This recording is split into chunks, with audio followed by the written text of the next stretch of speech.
Hello students, welcome back to my YouTube channel. ನಾನು ನಿಮಗೆ ಇವತ್ತಿನ ವಿಡಿಯೋದಲ್ಲಿ AFMನಲ್ಲಿ 2025 ಕ್ವಶನ್ ಪೇಪರ್ ಪ್ರಾಬ್ಲಮ್ ಮಾಡಿಸ್ತಾ ಇದ್ದೀನಿ. ಅದರಲ್ಲಿ ಮಾಡೆಲ್ನಲ್ಲಿ ಡಿವಿಡೆಂಡ್ ಪ್ರಾಬ್ಲಮ್ ಮಾಡಿಸ್ತಾ ಇದ್ದೀನಿ. ಕ್ವಶನ್ ಈ ಥರದಲ್ಲಿದೆ. A company currently has 50,000 shares of 50 each at a capitalization rate of 10%. Company declared a dividend of ₹6 per share at the end of the current year. Ascertain the market price of the share when no dividend is declared. ಇದು important ಆಗುತ್ತೆ. When dividend is declared ಅಂತ ಕೊಟ್ಟಾಗ ಒಂಥರ solution, when no dividend is declared ಅಂತ ಕೊಟ್ಟಾಗ ಒಂಥರ solution.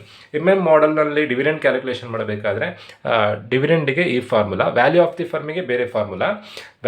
ಅಪ್ರೋಚನ್ನ use ಮಾಡಿಕೊಂಡು value of the firm ಮಾಡೋದು ಹೇಗೆ ಅನ್ನೋದನ್ನು ನಾನು ನಿಮಗೆ ಪ್ರೀವಿಯಸ್ ವಿಡಿಯೋದಲ್ಲಿ ತಿಳಿಸ್ಕೊಟ್ಟಿದ್ದೆ. ಇಲ್ಲಿ ಕೊಟ್ಟಿರುವಂಥದ್ದು ಡಿವಿಡೆಂಡ್ ರಿಲೇಟೆಡ್. ಇದಕ್ಕೆ ಈ ಫಾರ್ಮುಲಾ ಏನು? P0 = D1 + P1 / 1 + cost of equity. ಇಲ್ಲಿ P0 ಅಂತಂದರೆ ಕರೆಂಟ್ ಮಾರ್ಕೆಟ್ ಪ್ರೈಸ್, ಈಗ ಇರುವಂಥ ಶೇರಿನ ಪ್ರೈಸ್ ಎಷ್ಟು. D1 ಅಂತಂದರೆ ಡಿವಿಡೆಂಡ್, P1 ಅಂತಂದರೆ ಪ್ರೈಸ್ ಎಟ್ ದ ಎಂಡ್ ಎಷ್ಟಾಗುತ್ತೆ ಅನ್ನೋದನ್ನು ನಾವು ಫೈಂಡ್ ಔಟ್ ಮಾಡಬೇಕು. 1 ಅಂತಂದರೆ 1 ಬರ್ಕೊಳ್ಬೇಕು, ಫಾರ್ಮುಲಾದಲ್ಲಿ 1 ಇರೋದು.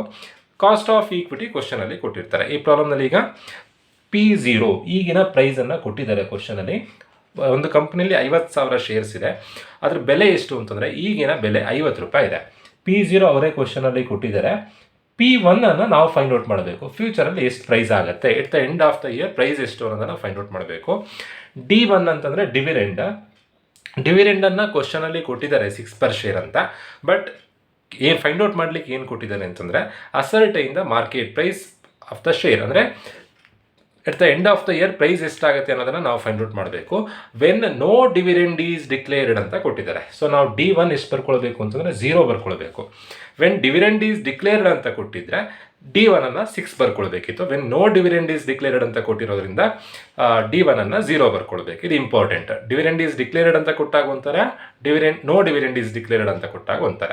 ಈಗ ನೋ ಡಿವಿಡೆಂಡ್ ಈಸ್ ಡಿಕ್ಲೇರ್ಡ್ ಅಂತ ಕೊಟ್ಟಿದ್ದಾರೆ, ಸೊ ಡಿವಿಡೆಂಡ್ 0 ಜಾಗದಲ್ಲಿ 0 ಬರ್ಕೊಳ್ಬೇಕು.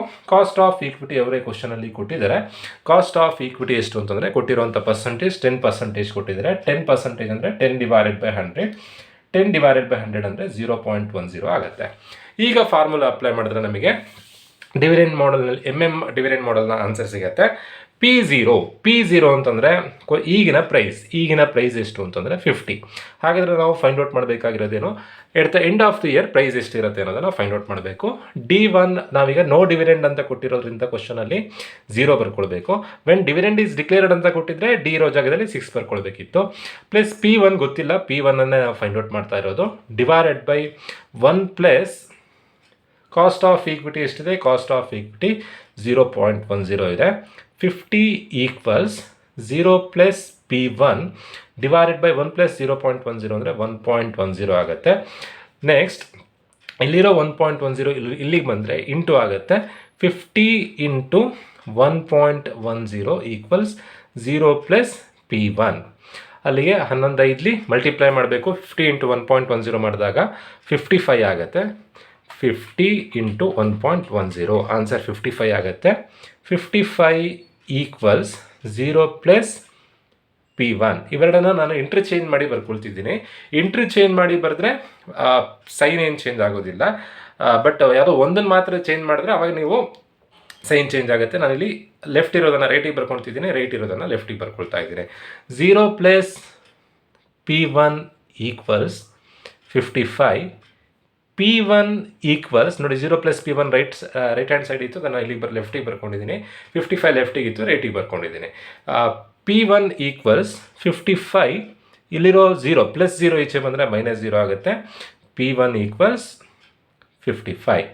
ಇದೇ ಕ್ವಶನಲ್ಲಿ ವೆನ್ ಡಿವಿಡೆಂಡ್ ಈಸ್ ಡಿಕ್ಲೇರ್ಡ್ ಅಂತ ಕೊಟ್ಟಿದ್ರೆ ಅವಾಗ ಏನು ಚೇಂಜ್ ಆಗ್ತಿತ್ತು ಅಂತಂದರೆ 0 ಇದ್ದಲ್ಲಿ 6 ಬರ್ಕೊಳ್ಬೇಕಿತ್ತು. ಲಾಸ್ಟಿಗೆ 55ರಲ್ಲಿ 6 ಕಳಿಬೇಕು. 55ರಲ್ಲಿ 6 ಕಳೆದ್ರೆ P1 = 49 ಆಗ್ತಿತ್ತು. P1 ಅಂತಂದರೆ ಪ್ರೈಸ್ ಎಟ್ ದ ಎಂಡ್ ಎಷ್ಟು ಅಂತಂದರೆ 55.